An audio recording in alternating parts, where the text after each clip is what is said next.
You're live. Thank you, sir. I'd like to welcome everyone tonight. We're going to start with the invocation, and with it being National Day of Prayer, that seems appropriate, which will be followed by the Pledge of Allegiance. So if you would, please bow your heads and join me in prayer. Heavenly Father, we thank you for this day and all the blessings you have given us. We thank you for the opportunity to serve the citizens of Elkins. We ask that you guide us in our decision-making as we strive to help our community grow. We also ask that you watch over and guide our country's leaders. In Jesus' name I pray, amen. Amen.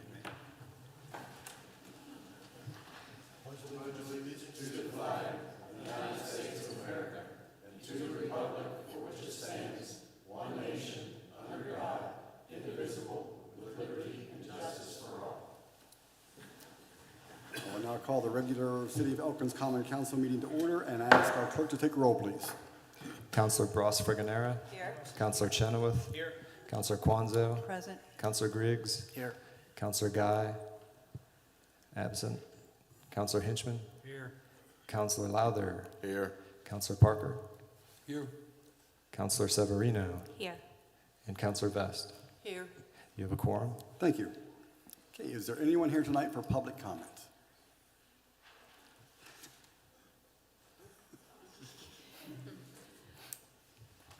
Good evening. It's good to see everybody. Jessica Sutton, 107 Elm Street. I'm just here in support of Ordinance 315, which is the first reading of the TIF ordinance. And my support comes from a lot of different perspectives. First, is having been the city clerk and been involved with this project from the start. Of course, it's dear to me, and I think it brings a lot of value to the city. Also, just as a citizen, I recognize the projects that have been identified in the proposal, and am strongly in favor of seeing those through to the end. I think they'll be very valuable to myself, my family, other people that live in the community or visit the community. And then finally, as with my role with Ascend and being the experience coordinator for the greater Elkins area, our program sees a lot of value in the TIF and the projects that it could help to see to fruition over the next, however 10, 20, 30 years, however long it takes to get some of them completed. So I just wanted to thank council for seeing this through and for your support throughout this whole process. Thank you. Yes.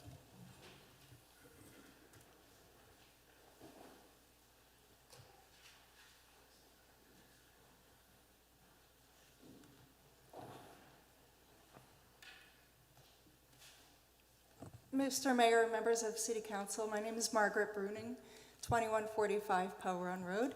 I am here to talk about the farmers market. It's not on the agenda. Okay, if there are no objections, we can listen to her comments. Absolutely. No Thank you. objections, so thank you. Thank you. Together, my husband David Long and I operate a small business called Poe Run Craft and Provisions. I am here to personally invite you to Elkins Farmers Market, opening this Saturday, 8 a.m. to noon at the downtown depot. But first I wanted to give you a quick sidebar about myself, how I got here, and it relates, I promise. I'm a former 4-H'er, and I grew up on a small dairy goat farm in upstate New York. Later, professionally, for 25 years actually, I ran multi-million-dollar public programs out west in Scottsdale, Los Angeles County. As a public servant, I wrote policy and ordinances and worked across agencies and with the public on development projects and cultural improvement initiatives. That was before relocating to West Virginia 6 years ago. We moved here because we love it. And I like to say we moved here on purpose because we love it here. I brought with me a keen appreciation for the good things that are happening in this town, the things that you and others are making happen for the good of our community. I really appreciate your efforts. David and I now have a 40-acre mountainside property where we grow food, raise sheep, and more. And one of the reasons we moved to Elkins in particular is because of the vibrant downtown. And today we love the variety of businesses still, and the uniqueness of it all. I don't need to tell you my favorites, but they are Mossy Merchant, the Sewing Shop, Bird's Donuts, and Guilty Pleasures, just to name a few. And, of course, the farmers market. David and I are committed to our hometown, and we volunteer here. He's the treasurer of the farmers market, and I donate my time to its communications and outreach. Now, Elkins Farmers Market is not a big-time market. It's a hometown market where each weekend the offerings may vary because we may not be what I call large-scale capital F farmers or capital B big-time bakers. You simply have to come and see who has what ready to go this weekend and on any particular Saturday. All right, well, you might be wondering what I've brought with me. This is a mortgage lifter tomato plant. Have you heard of the mortgage lifter? It's a West Virginia heirloom, a point of pride, actually. The story goes that William Essler of Barbersville, West Virginia, developed this tomato, and he sold enough of these tomatoes to pay off his mortgage. And I say, way to go, Mr. Essler. But that's what Elkins Farmers Market is doing, and more. It's an income for some of us, but on a Saturday morning, starting this Saturday, please come see us. You'll find that our hometown market is a place to see your neighbors, to run into old friends and meet new neighbors. You might just find Donna with her hand pies, or Karina with her English muffin bread, Macy with her colorful pottery, Nicole and her mom Mary with their fresh-grown produce. The market welcomes new vendors at any time, full and part-time vendors, and community organizations who want to use our free community tent. For more information, you can find us on Facebook. That's Elkins, West Virginia Farmers Market. And I want to say thank you for your time tonight. I've passed details along to City Clerk Sutton Stokes, and I thank everyone who helped spread the word through social media, through word of mouth, and displaying our posters. You'll see our posters. This is just the general color. And we also have information about our community tent, full-time vendors, and drop-in vendors for those of us who might not have enough or the time to go every Saturday. Well, we hope to see you guys on a Saturday at Elkins Depot. Thank you so much. Thank you. Is there anyone else here for public comment? Thank you. Okay, moving down to the minutes, I'll entertain a motion to accept the minutes as submitted for the April 20th, 2023 meeting. So moved. We have a motion. Any comments or discussion? If none, all those in favor say aye. Aye. Those opposed, nay. Motion carries. Under correspondence and notifications, you have the approved building permits and the event request for Randolph County Community Arts Center Gala for May 5th. We have a presentation tonight for, actually we only have one because the first one canceled, from the Elkins Historical Landmark Commission.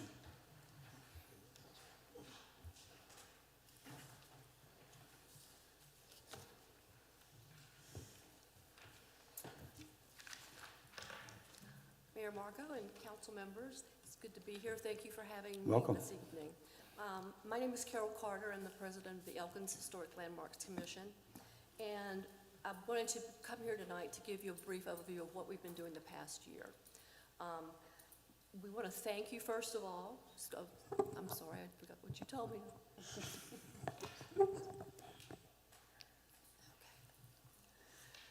First of all, I wanted to thank you for your support of the Landmarks Commission, both the $4,000 funding that you give us and also for your support of our mission. As you know, Elkins is a certified local government established by the West Virginia State Historic Preservation Office, or SHPO, which required the establishment of the Landmarks Commission. This has been a real year of transition for the Landmarks Commission as our responsibility to the Darden House transferred to the city. However, the transfer of responsibility of the Darden House has allowed us to focus more on our mission, which is to serve the city of Elkins by providing local leadership, education, governance, and advocacy to preserve our historic places and revitalize our community. So here's an update of what we've been doing during the past year. First of all, we worked with a company and we were able to order historic plaques for historic properties in our districts. If they wanted to have their home or building registered, we worked with them. We had 7 residents living in the existing Weiss District and also in the newly formed Graham Davis District to have their properties properly distinguished with these bronze plaques. We are now in the process of managing a SHPO preservation grant for Davis and Elkins College. It's an extension of, or addition to the grants that we've worked with them on before. We're also managing a SHPO preservation grant for the Maplewood Cemetery. And we are working to author a new Register of Historic Places to get that on the register because it is such a historic property here in Randolph County. It has a lot of our founding fathers and mothers live in their cemetery. The nomination has been sent and it's being reviewed by SHPO and the West Virginia Archives and History Commission. And this June we will hopefully hear some word if they've determined the property will be listed or not listed. We are currently working, because of a conversation that I had with the mayor, my question was, what can the Elkins Landmarks Commission do to become more involved with the city? And we had a meeting and we found out that the Rosie the Riveter campaign is something that's near and dear to your heart. And so we had a meeting with the mayor and some other interested parties, and we were asked as the Landmarks Commission to take the lead on setting that particular activity in motion. So we have met with and we're working with our town with the Rosie the Riveter mural project. We want to honor these women in our community who were actually Rosie the Riveters, who did have such a wonderful and positive impact during World War II. And so we have several Rosies still in our community that are alive. Most of them have passed, but we want to honor them. And we have met with the muralist, if I can say that correctly, that did the mural on the side of the bank. And so we've met with her. We've got a preliminary list of costs, how much it would cost to put this together. We asked her a question about painting on the old bricks of the building, and she has very thin aluminum panels that she can use and put up so they would be movable. We have a quote for an estimate of how much it would have for a rendering of what we want it to look like. We also have an estimate of the paint, any kind of lifts that we might have to get up to the top of different buildings. And she's also going to paint it, have a cover over it of paint that just it won't let people go in and do graffiti. And so that would be, I think, a nice tourist attraction for the city, and it once again honors these women. We also want to have other murals, not necessarily the Rosie the Riveter, but other women in our community who actually helped support the war effort. Maybe not in an airplane factory, but whatever else they were doing. And so we're working with that. We want to get the main mural done first. It's going to be about a 10-foot by maybe 15-foot, I think, size. And once again, it can be moved. And so we're thankful and thank you for letting us work with that. We've worked with Bobby Trimboli and the people of our town on that. Okay. We met with a stained glass preservation expert who detailed what it would take to restore and protect the Darden House stained glass windows. If you get a chance to go look at those, they're really very interesting. They have the symbol of a fleur-de-lis, which is representative of France and the influence in that. We have also consolidated and have a new Graham Davis Historic District with SHPO. And so that is going to be able to have grants available to them for preservation. We were hoping to change the number of commissioners from 5 to 7, but we learned that that is not possible right now because of the state, and thank you, Nancy, for bringing that to my attention. We also are wanting to add an ex officio member from the council because we think that that would give us a way to have a better tie with the council, so you would have a better idea and understanding of what it is we're trying to do, and we could use your feedback. We'd really appreciate that. We're actively working with the Preservation Alliance of West Virginia to pursue partnership opportunities between our organization and to further expand our local preservation programming and advocacy efforts. We have conversations going on right now with Preservation Alliance to co-sponsor an AmeriCorps member to serve part-time with the Landmarks Commission. We were asked, and we did, write a letter of support for an Elkins downtown property owner who was pursuing a SHPO development grant to restore the facade of the building. We were invited to participate and comment on the draft review for the Elkins streetscape plan and also attended the in-person presentation. The Landmarks Commission has a vast amount of information available to any property owners who would like to apply for tax credits for renovations of historic properties. So I think you can see this has been a busy year for us. Once again, we do appreciate your support. It means a lot to us, and we look forward to working with you in the future. I will be sending a copy of what I just read to Sutton to distribute to council. Does anybody have any questions? I just had a question. You mentioned that you were pursuing a half-time AmeriCorps with Preservation Alliance or with the AFNHA? Preservation, it would be with Preservation Alliance of West Virginia. We're working with Logan Smith. Okay, all right. Just thinking about maybe the Cump House could be the other half of the AmeriCorps position. Yeah, he was very generous and gracious offering that to us because he's been coming to some of our meetings and he has added a lot of context to the things that we're working on. Awesome, that's great.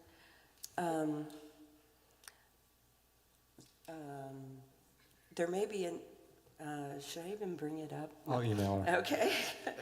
But it's a wonderful idea to have an ex officio member, and I hope we can work something out with that. Yeah, that's important to us because I feel like we feel like in the past we've maybe not been as communicative as we could be with the council to let you kind of know what we're doing and also to ask for your feedback and your help because we're not doing this by ourselves and we need you to support us and help us. Yeah, sounds great. Anybody else? I've got a comment. Before you could make a commitment on the murals, you might want I'll to email her. review the new sign ordinance regarding murals. I want you to spend money and commit money, but maybe not be able to make that Okay. happen.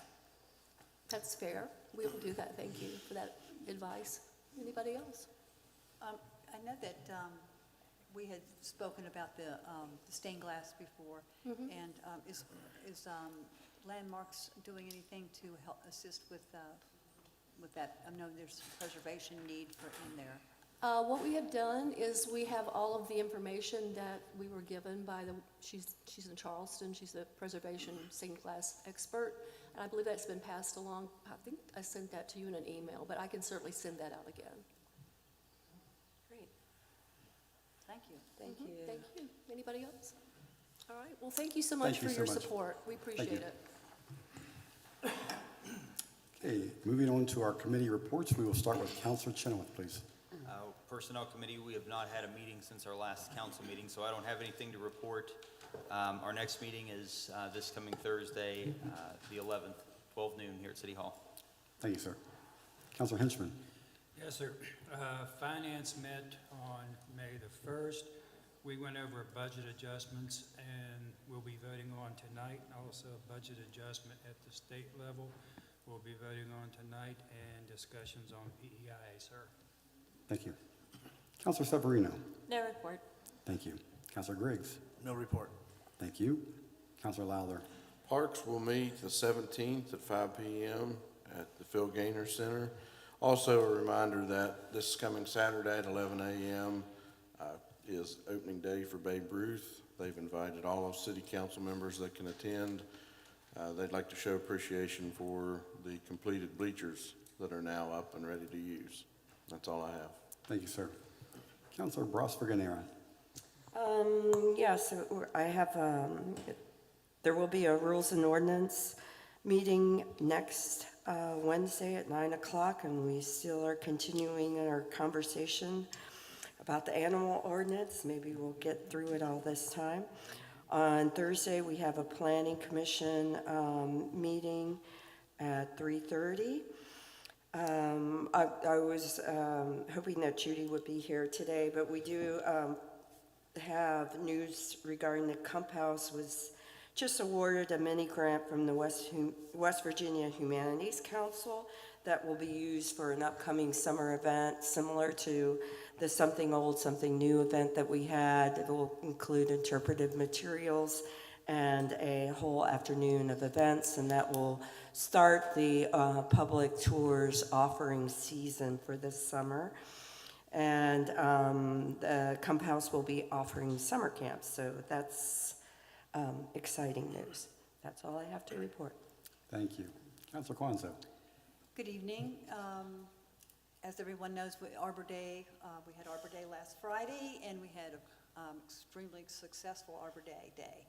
And I want to thank the mayor for coming and reading our proclamation. It was, I think it was one of the best Arbor Days we've had.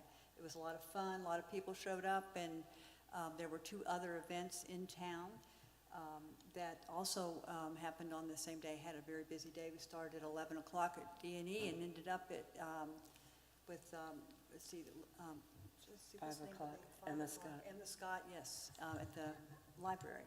So it was a grand day. And this theater meeting, we discussed many things, but I think probably the best thing that I'll tell you about just briefly is that the demonstration city grant that we have been using annually to replace the trees downtown will be having a big boost of money this year. And we're not privy yet to all the things we may be able to do with that money. But we could actually be able to get a large amount of money, so we're going to be looking at what we can do in a new way to spend it. So we'll be in touch with everybody, let everybody know. Thank you. Thank you. Councilor Vest. The ad hoc committee, audit committee, had to cancel last month's meeting, but this month will be on May the 16th at 1. Thank you. Councilor Parker. Yes, sir. Public safety has no report. We were scheduled to meet Monday, but that meeting has been canceled. The real substance of that meeting was going to be the reports by our police chief and fire chief, and I believe our operations manager, in a deeply humanitarian gesture to all members of the committee and the administrative officers, we have decided to meet next month. Same time, same station. And for the task force on addictions and homelessness, we're making progress. We had a very good public meeting, public forum, Wednesday evening. Tuesday. That was Wednesday, wasn't it? Tuesday. Tuesday, okay. Tuesday a year ago. And it was a good meeting. There are very serious concerns, obviously, in the community about these issues. And what we had met to discuss with them was how the community would see the prioritization of the drug settlement funds be established. Because those funds, as I think most of you all know, are really focused on intervention, recovery, and in another really, really good step on the part of the people who put that MOU together, which we signed off on as a city. There is to be funding for children and their caregivers because they have been so deeply affected by this crisis as it's unfolded in the state for a long time now. And the children have not totally, but often been overlooked in the equation. And we simply know that we must address their needs through clinical mental health work that is readily available here in the community, that is face-to-face and not telehealth.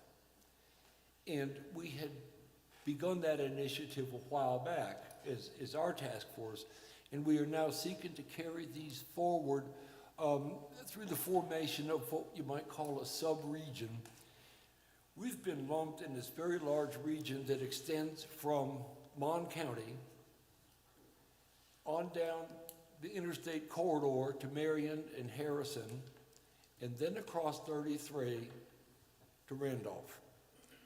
And it's not a workable region for us. We are going to form a sub-region of 5 counties, being Lewis, Upshur, Randolph, Tucker, and Barber. And we will work together to define our goals and then to apply for funding to attain those goals. And I think we can say with some certainty that we will have a great deal more traction in Charleston if in fact we do that. We will be able to attain much greater levels of funding and much greater levels of effectiveness with this sub-region than if each community like Elkins, each county like our own or any of the other 4 simply go at it on our own. We know that we've got to have a regional treatment facility. There is none. Access to beds, treatment beds is really thin. And in many cases, our peers are driving hours to get someone to a bed after they can find a bed. It's going to be no different for any of those other 4 counties. So anyway, the long and short of it is, before I wear you all out and watch your eyes glaze, that is what we have set out to do, and the mayor has invited county commissioners, participants from the county seat communities, and I think that's all, to meet with us, to all sit down together around a table and work out how it is we want to go about this. And I'm very much looking forward to what happens as a result of this work. That's all the news from Lake Wobegon. Thank you, sir. I'm going to add just another piece to that to emphasize the importance of our task force that we have going on right now. We received an email today regarding an area in Columbus, Ohio, right outside of Columbus, that had 20 overdoses in 24 hours and 3 fatalities. Within 96 hours, they expect that spike to hit Morgantown. That's the typical trend. So that's the importance of the work that we're trying to do right now to prepare for this. We're trying to protect our citizens. So it's not just us, it's nationwide, but we're trying to do what we can in our community to make it better and safer. Thank you. Okay, moving on down to our staff reports. We'll start with our Chief Water Operator, Wes Lambert.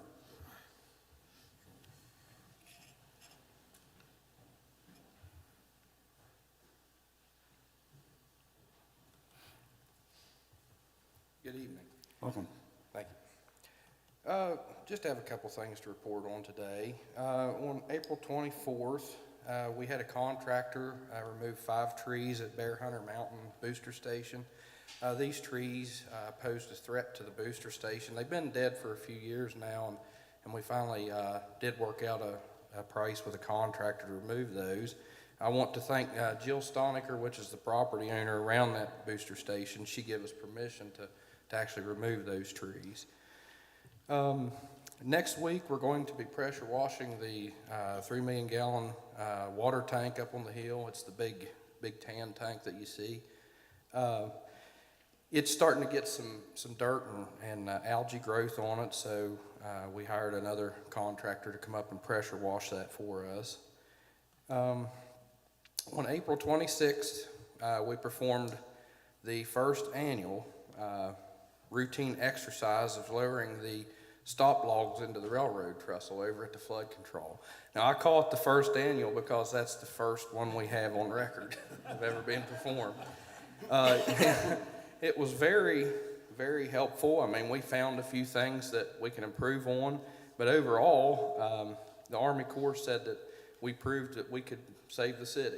So we got to replace a few of the logs over there. A couple of them proved to be not usable. So we're going to get with maybe some of the local lumber mills around here and get those cut out. And they said, once we get those added, that they would probably be open to restoring us to active status. So, good report on that. Also, for the leak totals, we had 4 leaks in March. We had 3 leaks in April. So I know a lot of that's weather related, and we had kind of a mild winter. So, and up until recently, a mild spring. But also, we got caught up on all the yard work as of right now. We kind of have to play it by the weather, of course. And some of the leaks that we did fix, we left quite a mess. It's just the nature of fixing leaks in rainy, stormy weather. So I believe we're all caught up on that.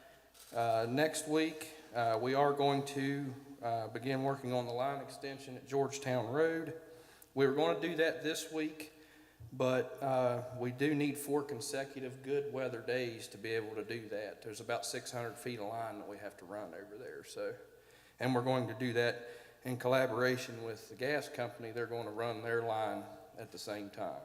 So, also last week we had 2 employees attend the CDL training in Buchanan.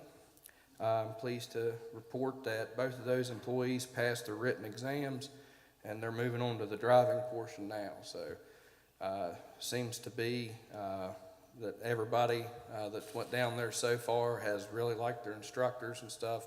They give me a good report that training class down there is really helpful. So, and that's all I have for this report. Any questions?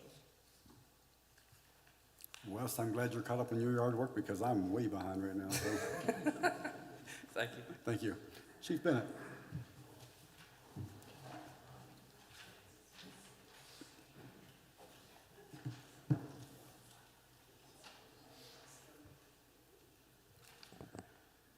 Good evening.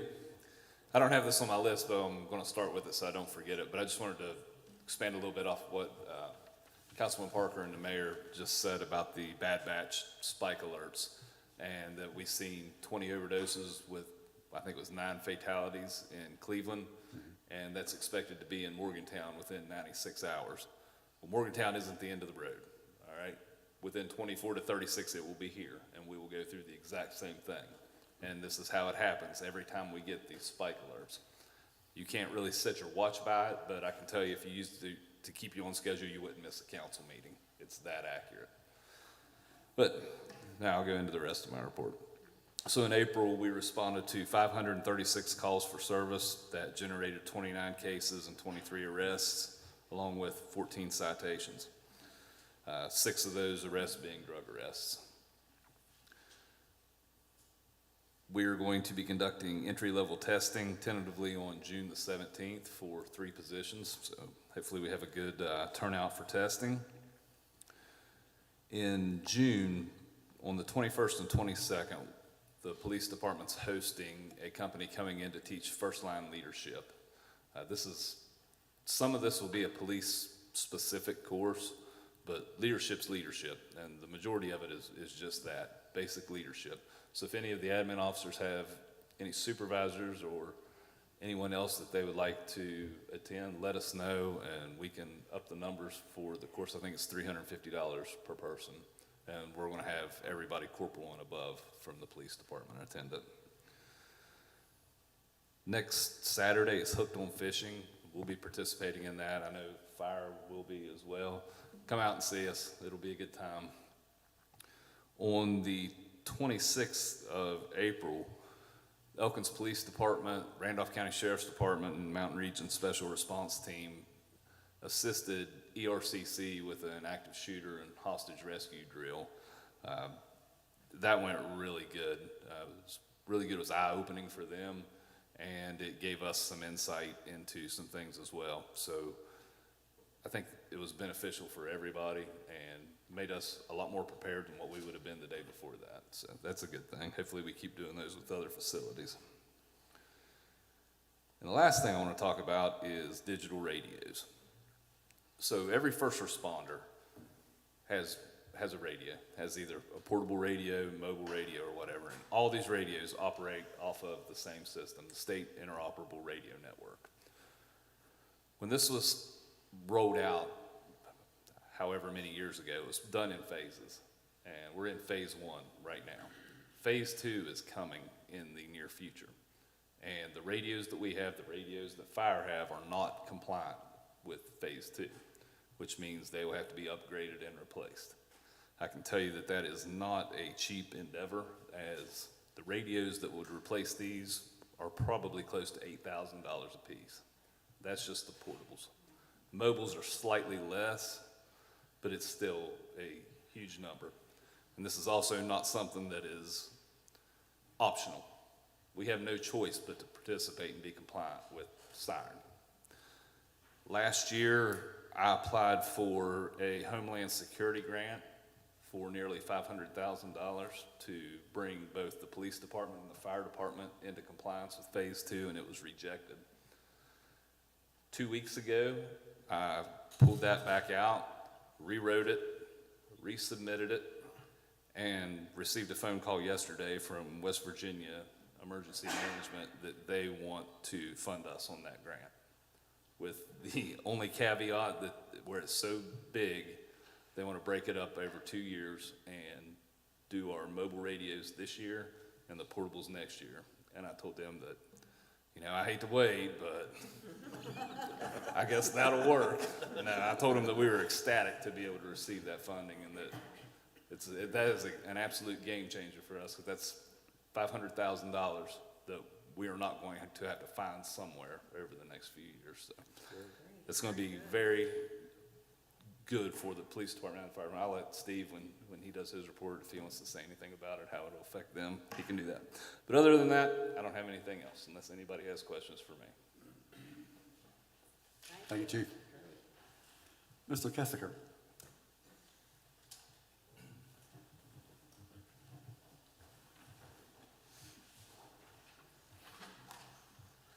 Mayor and Council, good evening. Don't have a whole lot to report this week, but I do want to start out by touching base on what Wes talked about first. Wes, thanks for your help out there on the flood control. Very professional effort that we put in place. I think the Army Corps of Engineers was impressed with, as Wes put it, our first annual exercise. Went better than what we had planned, actually. We did find some faulty equipment that we're going to replace, but through some speaking with a couple of the representatives with the Army Corps, some lobbying, some persuasive conversation, I think once we can prove we have things ordered and on the way, they can go ahead and list that, as Wes said, as active, which is a great thing for the community. So again, thanks, Wes. Appreciate it. It's what teamwork's all about. It really helps out when we work together as a team. HVAC project here at City Hall. We have received 3 loan proposals from local banks. And as we thought, interest rates are a little high.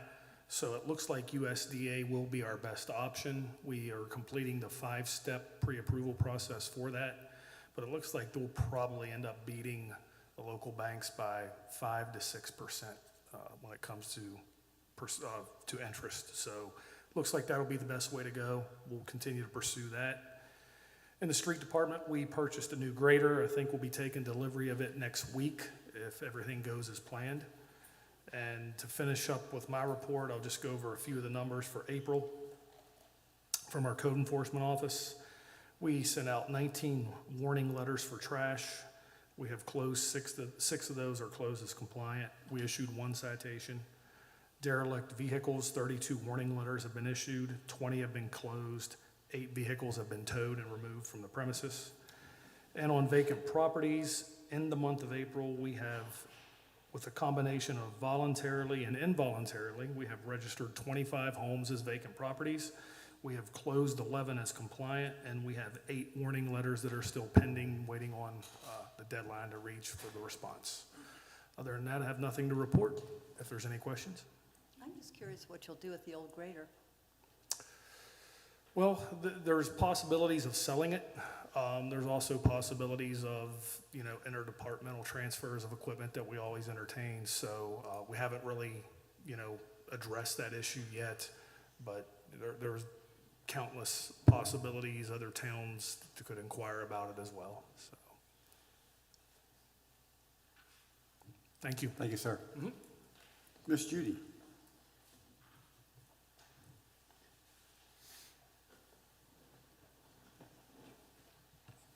Good evening. I don't have much either. It's business as usual in the treasurer's office.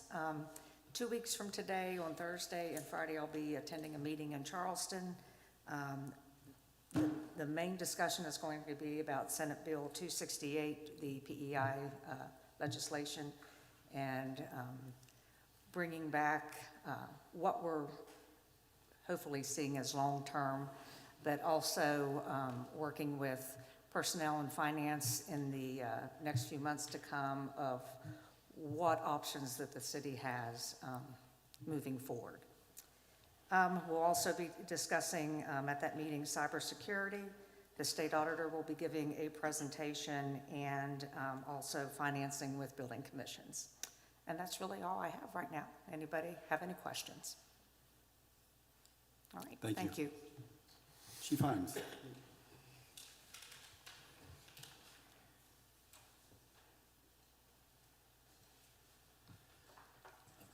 Good evening. First thing, I'll expand just a little bit on Travis's news from the radio grant. Travis said it's big. I think it's huge because our mobile radios at the fire department are already not supported because of how quickly our technology changes. So we were on a short leash to do some upgrades. So it's a huge deal with this technology being at our fingertips. We attended a new CAD demo yesterday. Sorry, things are running together on me.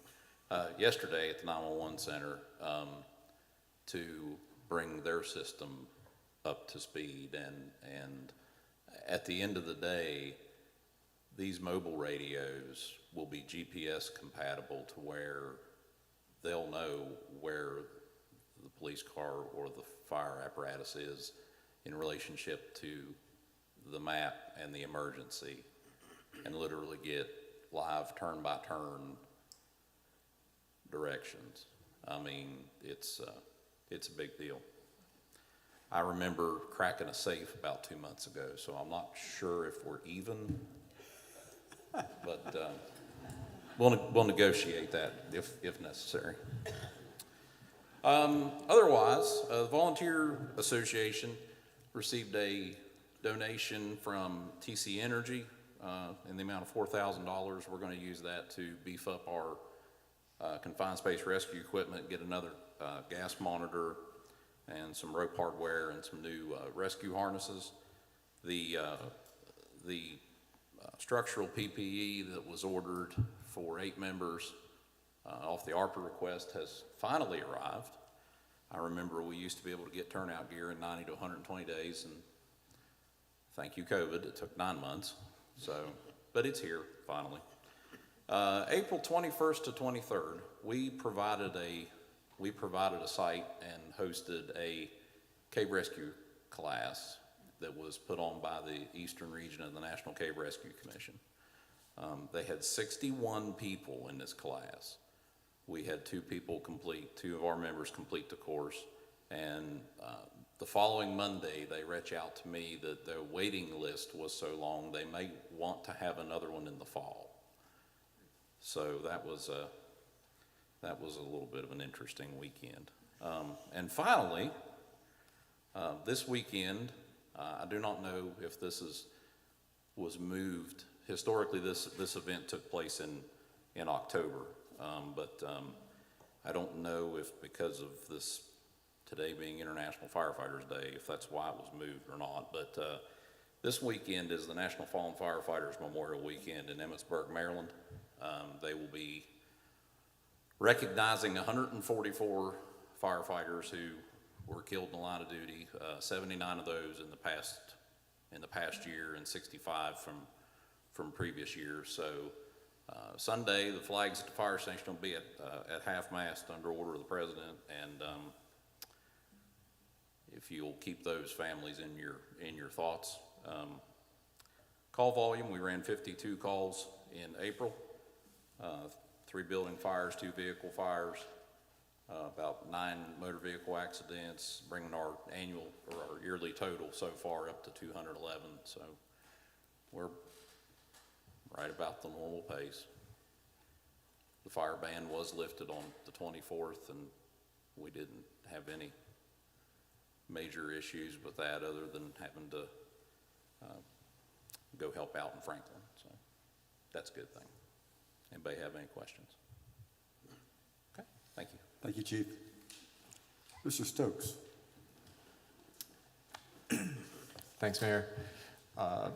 Just briefly, still in the clerk's office, we are in the process of evaluating applicants for the human resources position and the communications position.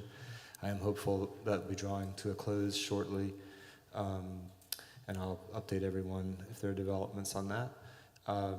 Also, now that it's May, we're officially in the same month when votes in the city election may be cast.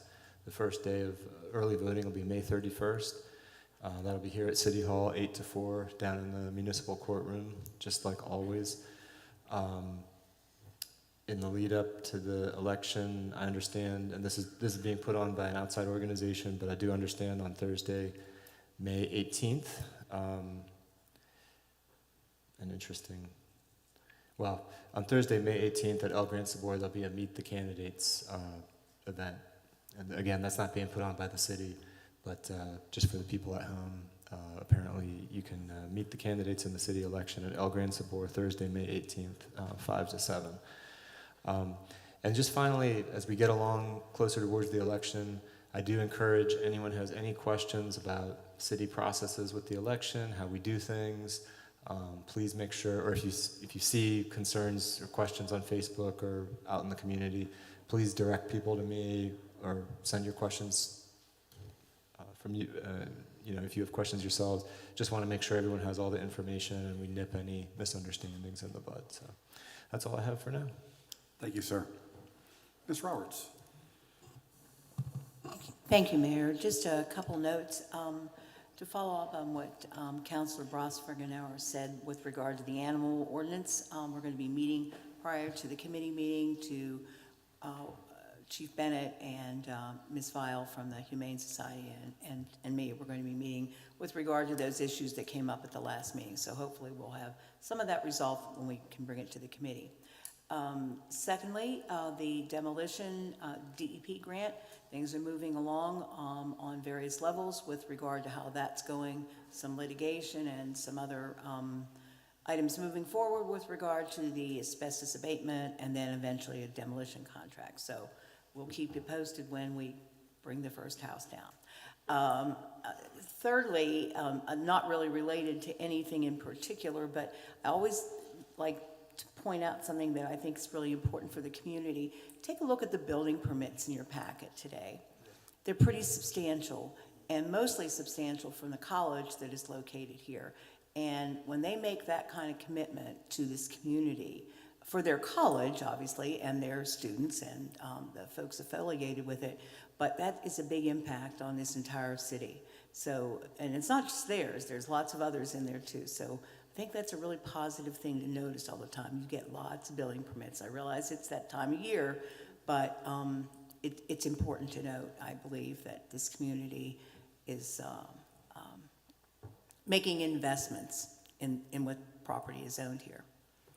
And if there's any questions when we get to the items that you'll be passing on this evening, I'll be happy to answer them then. Thank you. Okay, thank you.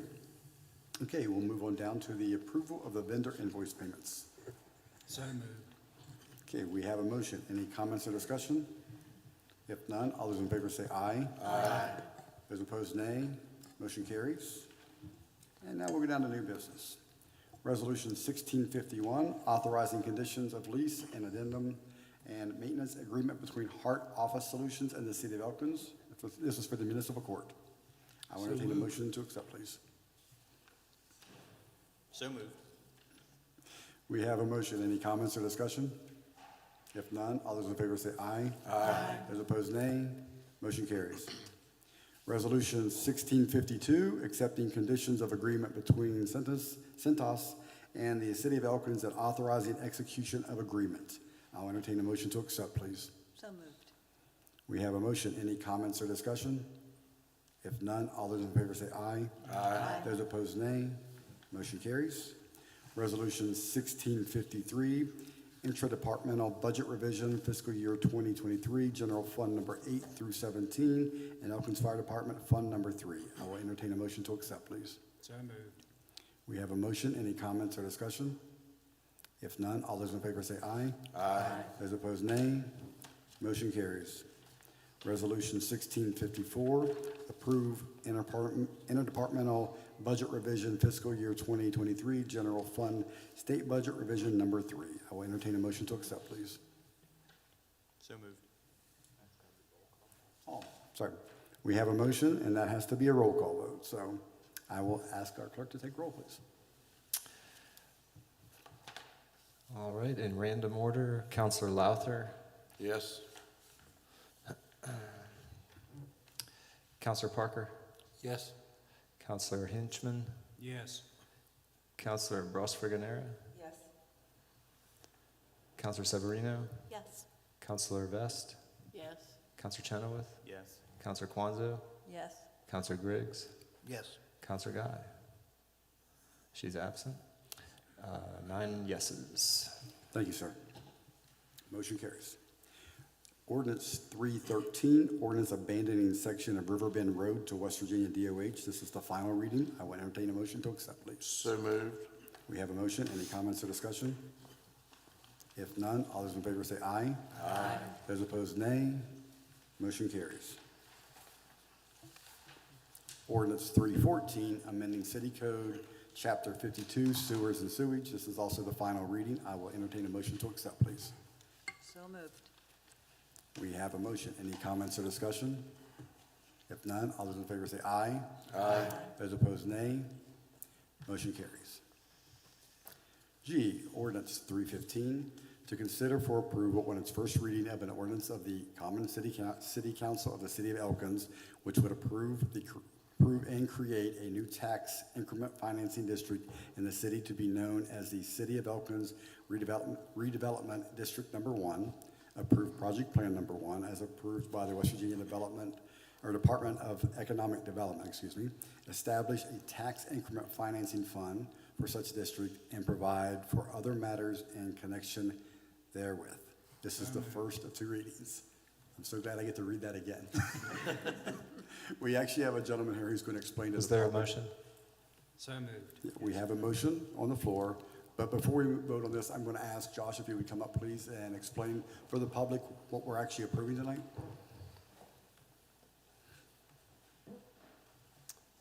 Thank you, Mr. Mayor, members of the council. My name is Josh Jarrell. I'm an attorney with the law firm of Spillman, Thomas & Battle, and I've been working with the city for several months to advance a project to create a TIF district. So we've done a number of things to get here, and I'm sure you've seen me, remember me, hopefully, and some of my friends. But you know, the last time we were here, I think it was early January, we had a public hearing, and in that public hearing, the public got to comment. We explained kind of what the TIF is and what's going on. But you also authorized us to submit and file an application with the State Department of Economic Development, formerly the Development Office, who administers this program. And they took a couple months to review our application, and I think it was in April, we received a letter notifying us that we were approved. So that brings us to where we are today. In order to create the TIF district, we have to have an ordinance adopted by the City Council. We have to read it 2 times. Essentially, in very straightforward terms, it was in the description of the agenda, is pretty succinct. But what we're doing is 3 things. We're going to authorize the creation of the taxing district, and we're going to define the boundaries, so we'll know exactly what's inside of the district and subject to it. The council is approving the plan that's described in the TIF application, the project plan, and that project plan is primarily public improvements, capital improvements that are outlined in the application. And we can go through that in detail if you want to, but generally it's all in the application. And finally, it creates the TIF fund. So it causes the creation of a special fund into which will be deposited the positive tax increment that would become available to the city to be used to finance improvements pursuant to that project plan. And that's the general summary. I'm happy to entertain questions. We also have others here who can add other details, but this is the first reading. We'll be back on second reading, I think, on the 18th. And then from there, we would actually create the district and move forward. So we have a motion on the floor. Are there any questions or discussion? If none, all those in favor say aye. Aye. Those opposed, nay. Motion carries. Thank you, Josh. Thank you. Okay, moving down to mayor's comments. It's been, like the weather, a very interesting couple of weeks. It keeps changing. Everything's up and down. The past 2 Thursdays, we've had pre-K classes from Jennings Randolph and North School. And talk about entertaining. If I had a fourth of their energy, I'd be very, very excited. But it was kind of cool to have them up here in council chambers and asking questions, figuring out what we do. I want to thank the admin officers for entertaining them as well. I had one question today whenever I said, are there any questions? And the young man wanted to know why the policemen like donuts. I said, because they're delicious, obviously. So, but that was the question we had for the day. So that was pretty awesome.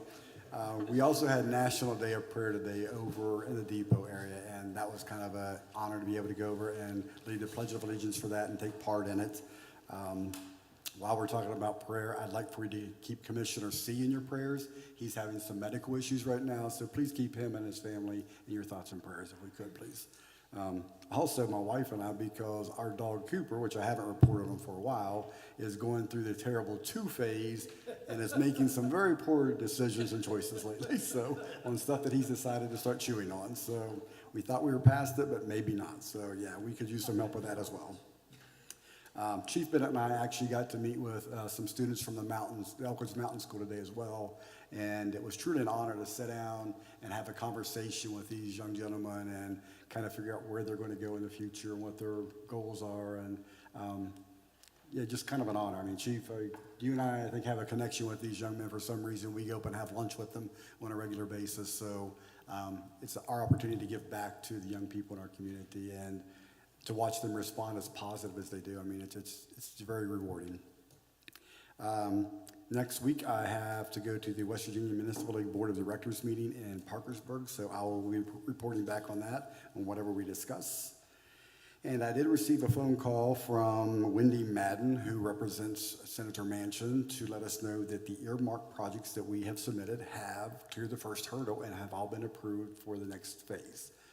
Now, with that said, I retired from the federal government, and I'll be shocked if we pass a budget this year. We may be on continuing resolution the rest of the year, which leads us into next year, an election year, and I know there won't be a budget passed that year. So we've made the first hurdles, what I'll say. I'm hesitantly optimistic that we've done a good job there, but like I said, kudos to the admin officers for the hard work and writing up what we needed to for that. So at least we made the first cut. So that's what I'll say.